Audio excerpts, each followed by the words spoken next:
बीड जिल्ह्यातील मस्साजोगचे सरपंच संतोष देशमुख प्रकरणानंतर काही महिन्यांनी धनंजय मुंडे यांना राजीनामा द्यावा लागला। राज्याचे अन्न आणि नागरी पुरवठा मंत्री म्हणून ते कार्यरत होते, पण आता त्यांनी आपल्या मंत्रिपदाचा राजीनामा दिलाय। संतोष देशमुख यांच्या अपहरण प्रकरणात वाल्मिक कराड यांचं नाव आलंय। वाल्मिक कराड हे धनंजय मुंडे यांच्या जवळचे आणि विश्वासू मानले जातात, त्यामुळे धनंजय मुंडे यांच्या राजीनाम्याची मागणी झाली आणि आज राजीनामा सुद्धा मुंडे यांनी दिलाय। दरम्यान या एका राजीनाम्याने अनेकांना धडकी भरवली। आता धनंजय मुंडे यांची जागा कोण घेणार?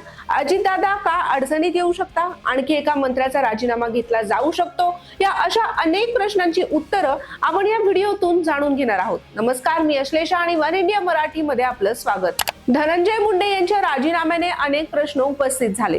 गुन्हेगारांची राजकारण्यांचे संबंध कसे असतात हे सुद्धा या निमित्ताने समोर आलं। फसवणूक, कमिशनखोरी, खंडणी यासारख्या गंभीर गुन्ह्यांना महाराष्ट्रासारख्या पुरोगामी राज्यामध्ये राजाश्रय मिळतो का, असा प्रश्न या प्रकरणाच्या निमित्ताने उपस्थित झाला।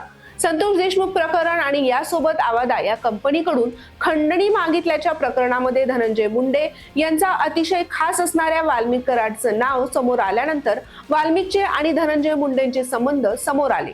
व्यंकटेश्वरा साखर कारखान्यात धनंजय मुंडे आणि वाल्मिक कराड हे संचालक आहेत। वाल्मिकच्या नावावर कोट्यवधींची संपत्ती आहे, मात्र धनंजय मुंडेवर लागलेल्या आरोपांची यादी इथवरच थांबत नाही, तर ही फार मोठी यादी आहे।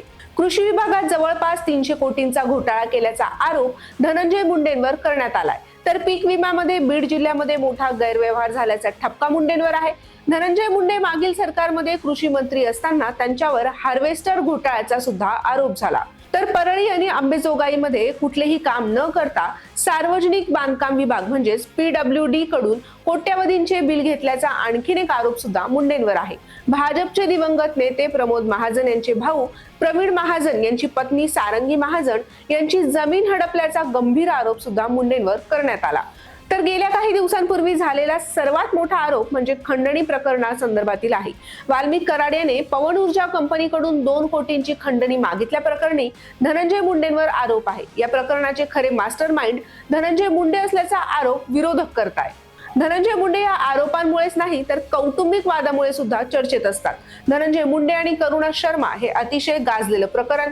करुणा आणि धनंजय मुंडे यांना 2 मुलं सुद्धा आहेत। करुणा शर्मा यांना 2 लाख रुपये प्रति महिना पोटगी देण्याचे आदेश धनंजय मुंडे यांना न्यायालयाने दिलेत। धनंजय मुंडे यांनी स्वतः सुद्धा करुणा मुंडे यांच्या सोबतचे संबंध मान्य केलेले आहेत। आता दुसरीकडे धनंजय मुंडे यांच्या राजीनाम्याचा मराठवाड्यावर कसा परिणाम होऊ शकतो ते सुद्धा आपण पाहूयात। धनंजय मुंडे यांच्या राजीनाम्यामुळे बीड जिल्ह्यातील राजकारणामध्ये मोठी उलथापालथ होण्याची शक्यता आहे। बीड जिल्हा हा भाजपचे दिवंगत नेते गोपीनाथ मुंडे यांचा बालेकिल्ला मानला जायचा। गोपीनाथराव मुंडे यांनी बीड जिल्ह्यावर एक हाती वर्चस्व ठेवलं होतं। ते धनंजय मुंडे यांना भाजपमध्ये घेऊन आले होते, मात्र नंतर काका पुतण्यांमधील संघर्षाने पुतण्याने वेगळी वाट चोखाळली। आता पंकजा मुंडे आणि धनंजय मुंडे हे सोबत दिसत असले तरी इतिहासात त्यांच्यातही कटुता होती। गोपीनाथ मुंडे यांनी 2009 साली विधानसभेला पंकजांना तिकीट दिलं आणि धनंजय मुंडेंची नाराजी सुरू झाली। गोपीनाथ मुंडे यांच्या निधनानंतर गोपीनाथराव मुंडे यांचा वारसदार कोण यासाठी पंकजा आणि धनंजय यांच्यामध्ये वाद सुरू झाला। 2014च्या विधानसभा निवडणुकीत पंकजांनी धनंजय मुंडे यांचा जोरदार पराभव केला, तर 2019ला धनंजय मुंडे यांनी पंकजा मुंडे यांचा धक्कादायक पराभव केला। पंकजा मुंडेंच्या या पराभवात देवेंद्र फडणवीस यांच्याकडे आजही संशयाने पाहिलं जातं। 2024 साल हे पंकजा मुंडेंसाठी अतिशय महत्त्वाचं ठरलं। लोकसभा निवडणुकीत त्यांचा पराभव झाला, मात्र त्यांना विधान परिषदेवर घेतलं गेलं। एवढंच काय, तर पंकजा मुंडे आता मंत्रिमंडळामध्ये सुद्धा आहेत। धनंजय मुंडे हे अजित पवार गटात असल्याने आता बीड जिल्ह्यामध्ये भाजपसाठी मैदान मोकळं झालंय। आता सर्वात महत्त्वाचा प्रश्न म्हणजे धनंजय मुंडे यांची जागा कोण घेणार? तर हे मंत्रीपद अजित पवार यांच्या गटाचं आहे। या पदासाठी छगन भुजबळ यांची दावेदारी प्रबळ असल्याचं मानलं जात आहे। मात्र असं असलं तरीही बीड जिल्ह्यात मुंडेंना पर्याय म्हणून प्रकाश सोळंके हा मराठा चेहरा पुढे येऊ शकतो।